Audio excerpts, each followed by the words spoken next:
চলছে টি-20 বিশ্বকাপ। টি-20 বিশ্বকাপে এবার আসরের 11তম ম্যাচে মুখোমুখি হবে পাকিস্তান যুক্তরাষ্ট্র।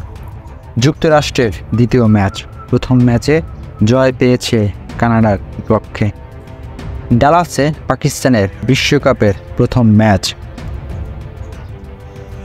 2009 সালে ইংল্যান্ডে অনুষ্ঠিত টি-20 ওয়ার্ল্ড কাপে পাকিস্তান চ্যাম্পিয়ন হয়েছিল।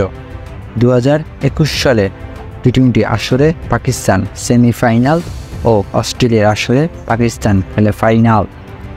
এক প্রতিবেদনে পাকিস্তানের অধিনায়ক বাবর আজম বলেছেন, 2024 সালে পাকিস্তান শিরোপা জয়ের লক্ষ্যেই নামবে। পাকিস্তানের স্কোয়াডে ফিরেছেন মোহাম্মদ আমির, যে আমির শেষ টি-20 বিশ্বকাপ খেলেছিলেন 2016 সালে। অবসর ভেঙে আমিরের প্রত্যাবর্তনটা তাই পাকিস্তান চাইবে জয় দিয়ে শুরু করতে, আর যুক্তরাষ্ট্র চাইবে জয়ের ধারা অব্যাহত রাখতে।